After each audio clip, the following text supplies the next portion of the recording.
To you. Today is Wednesday, the 12th of August, 2026. My name is Francisco Gaffney, and this is my daily streaming all about governance, risk, compliance, and advisory boards. Now, just a quick recap: we are midweek, and the theme of this week is valuation readiness, utilizing the advisory board operating system, that the model that we have in front of us. So instead of preaching, if you may, a model, I go into a very practical implementation step for you to action in your company and see how valuation is built through the different milestones: scale, predictability, systems, and edge, which is your innovation, your transformation. All these rather than being created in a final negotiation. So the valuation is a process, is an engineered, is a strategy that if you go into the final negotiation trying to fight the money that at the end of the spreadsheet, the valuation is already discounted or depreciated. So the company is not really valued at the real value because actually all the things are not prepared, are discounted.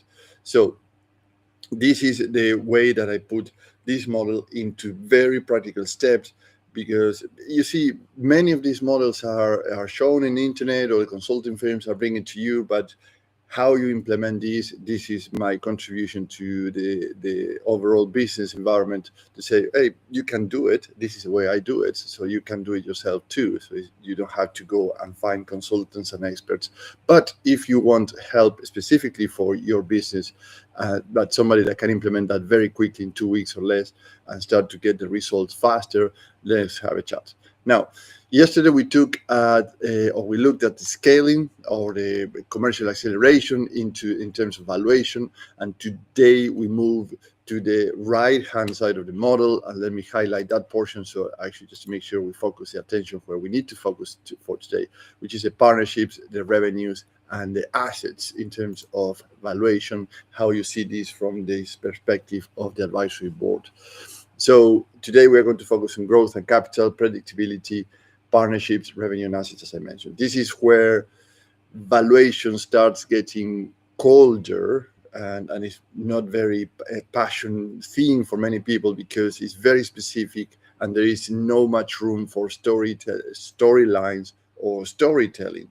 So it becomes more binary, if you may, like a black and white. Is this number or that number? So questions will come arise that will come through today is, could somebody else trust the money in your organization? Because and specifically I'm talking about the revenue quality that matters, and it really matters a lot, because you say, well, we have revenue, right? But you have revenue and there's a lot of questions around that revenue. So let's go into a deep dive into this. And to be 100% clear on this, we've seen, probably you saw that, or I've seen this, and actually still seeing this many times happen in the market. Two companies might report a similar level of revenue, like 10 million. But underneath those numbers, they might be completely different businesses. One has repeated customers, clean margins, predictable collections, strong contracts, and a broad customer base, right? And a very similar company with a similar revenue reporting, like a 10 millions, has irregular projects, concentrated customers. The founder or the family is leading all the selling and the management and the know-how. The cash arrives whatever it arrives, really, because they have a cash flow system or a stock process or whatever is the case that they have, that actually allows them to have this irregular collection of their revenue, and when they suits them, or if there is a delay, they don't stress it too much while they ends meet, right? So it's the same headline number, 10 million, but it's a different risk or uncertainty underneath. So, and uncertainty or risk change how somebody thinks about the value of your company. So let's take a look at three problems with this. Problem number one is that revenue, as I mentioned, that looks strong, but it's not transferable enough. And remember that at the beginning of the week, I said we're going to talk about this word transferability and optionality a lot this week. particularly in terms of valuation. And transferability is the capacity of a company that actually has to, whatever I do today, I can send it and can give it to somebody else, and they can perform exactly at the same level. And performance is not a KPI, by the way, of the person, it's of the organization performances. We're going to talk about performance tomorrow. And they can perform at the same level and even can grow the company or scale the company if they have that intent too. So back to the transferability. Perhaps customers have stayed for years, and in terms of the company, this particular company, that sounds excellent because you have customers actually being very loyal for many years. But these are the questions that start to get very unpleasant, and I say they are black and white. Why they stay so long? So because they trust the company, or because they trust the founder, or the family? Will they stay after an ownership change? Is there a contract, by the way? Does another person own that relationship? Are buying decisions made by one long-standing counterpart who may also leave? And we mentioned this a couple of weeks ago, where actually last week, we were talking to the company, 70% of the revenue coming from one customer.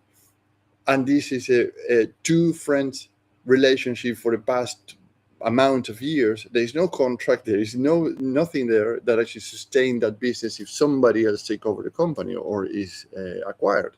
Because it's these two people, one, the owner, a family, the grandfather, and the other person on the other side of the company. So both probably at the age of retirement. So what will happen with that revenue stream? 70% of 10 million, 50 million of a company just on the shake of hand.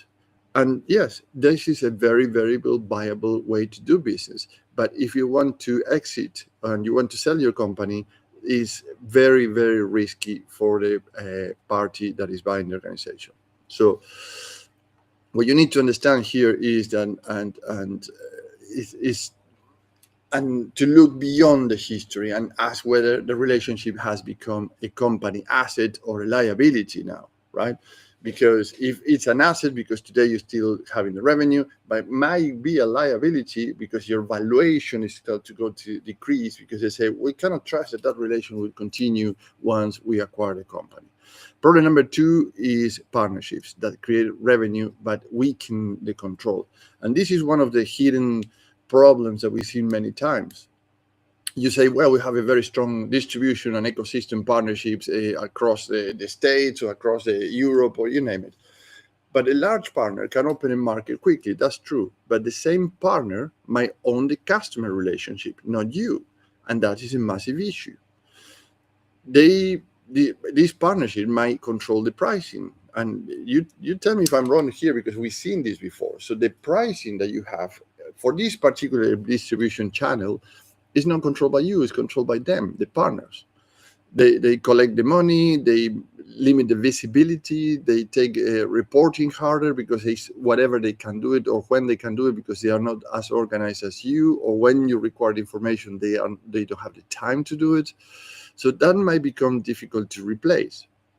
So the revenue exists, that's true, but the buyer, in this case, has to ask how much control really belongs to the company, which is you, and that affects your valuation, because the control, you might have the revenue, but if the control is very small, then probably you are having an issue there that for you is okay because you develop that business channel in terms of distribution or sales.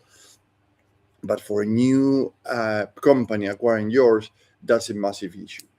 Problem number three is unclear assets. And as mentioned, assets could be tangible or intangible, but the company talks about intellectual property, data, customer contracts, distribution rights, brand, technology, methods, you name it.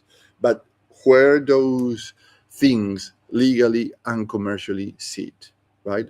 So we have a case last week, actually 2 months ago, when somebody developed a piece of software for their distribution, and they shared that software with many other people. Very, very clever software. It can be put in an app, in a phone, in a tablet, in a computer. It doesn't really matter.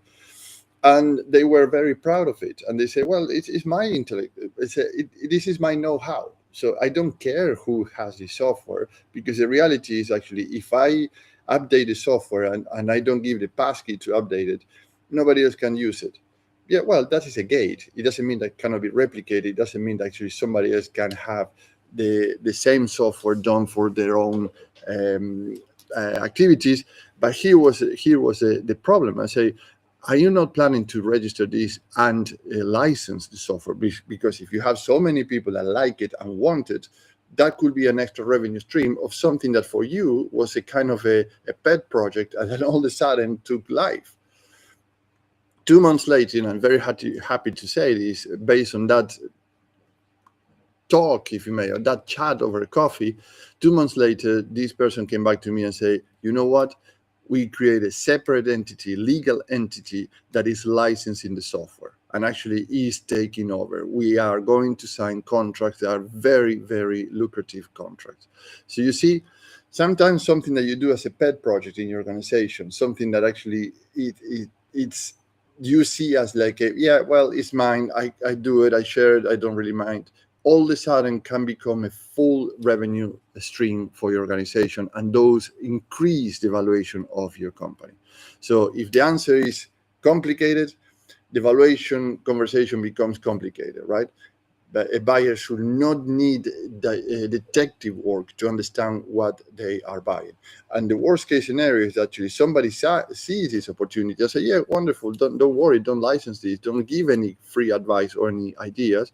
And then they'll do it after the acquisition. And then you go and feel very frustrated or betrayed because you say, well, somebody took my idea. Now they are making twofold benefits compared to mine, but that was my software, that was my idea. Well, you have to be aware which is the capacities of your business and where these assets legally and commercially sit in your organization. It's a big problem that many companies don't see, or many business owners don't see as an opportunity. They see it like a very proud pet project or whatever is the case, but they don't see how they can monetize that. So in other words, when I talk about valuation, is like your revenue is like a water tap, right? In a lot of land, or a plot of land that is for sale. So you open the tap and say, okay, fine, this is working because it's a plot of land I can build around here because water comes out today, which is great. But before somebody builds an entire house around that water tap, they want to know where the pipe is coming from, how sustainable is that piping, who is maintaining those repositories of water, if they are dependable, if they are pressure, and who controls the supply, etc., etc. So they want a certain amount of predictability that actually this is not a well somewhere that is going to dry in a couple of months because it's depending on the season rains. So pretty much you have to bring trucks and build deposits of water because otherwise you are not going to have running water in your house. So as a board advisor, what I would propose to consider is the following. First, build a revenue quality map. Take the top two revenue lines and divide them properly. What is repeated? What is one-off? What is contracted? What is you or as a family or your founder lead, or what is a partner leading? Which is a high margin, low margin, fast cash, slow cash. So all these things had to be very, very well documented. Then look at the customer concentration, which is another big thing. What happens if the largest client disappears? What happens if a major project slips? What happens if a key salesperson leaves, right? Those are not negative questions. Don't take them as like, oh my God, I have to do all this. They are valuation questions. And the more prepared you are to show not only that you understand the question, but also that you answer them with evidence and a track record, the higher the possibility for your valuation multiple becomes. The second thing that I suggest is test the partnership controls. As we mentioned, you for every major partner, ask these questions to yourself first. Do they improve the access?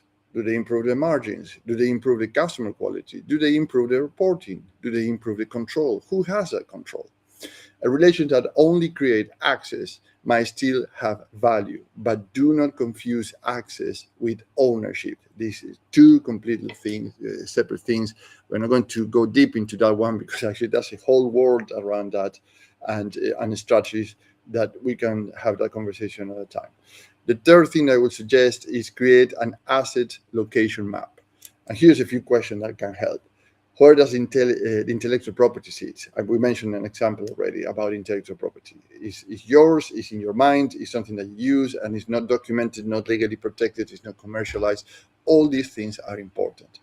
The other question will be, where do customer contracts sit, right? Remember the case of that gentleman and his friend on the other side of the bargain, that if any of those were gone, what will happen with the 70% of that the revenue of that company?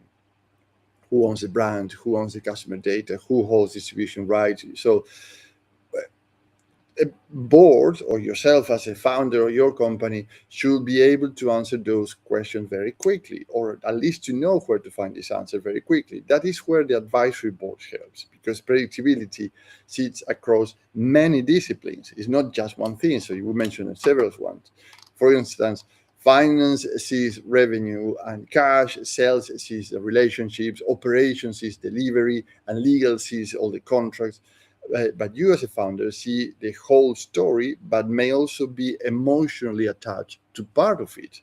So an independent advisory board forces those views into one page. It forces to make it, like I mentioned at the beginning, very binary, black and white.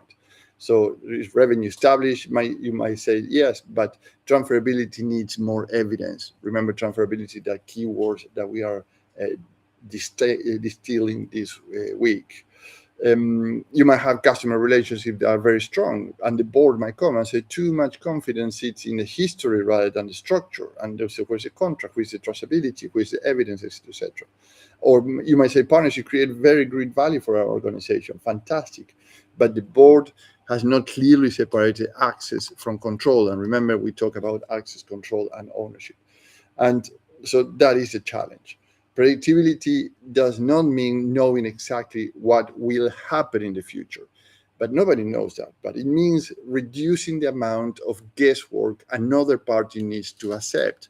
And they pay good money to that reduction of risk.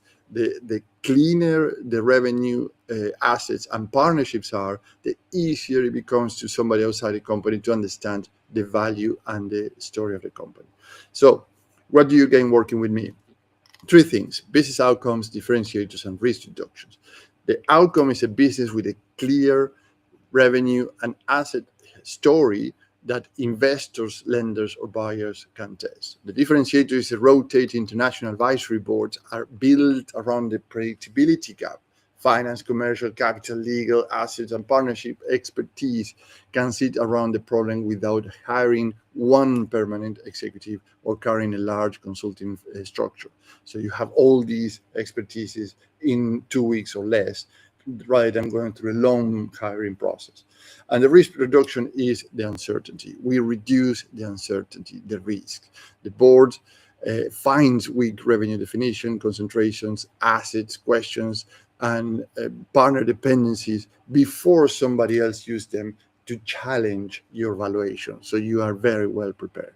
One action you can take home today, and actually let's wrap up today, is your predictability scorecard. And let me put the visual aids here. So I'll share this in LinkedIn so you can have it there. And what it does, there's 3 things here: partnership, revenues, and assets. Mark them red, amber, and green. Then write 1 sentence answering the questions under each one. What will a buyer struggle to verify? And that is literally just first step towards making this very, very transferable. Now, it doesn't have to be perfect, but had to be doable. So let's pause here for today and reconvene tomorrow, because tomorrow we go into system, which is the part that even if you have predictable revenues, when the company is carrying risk, controls, and ownership gaps that nobody has made visible, is most of the time because the workflow, the system is not just a software and hardware, it's the operating, the procedures, etc. is that brings the control that you're looking for to transfer. So let's have a chat if you're interested to understand how an advisory board can help you, and we can see how we can put an advisory board in your organization that help you to make those predictability and higher valuations for potential value. Have a great day, and we'll talk tomorrow. Thank you, and bye-bye.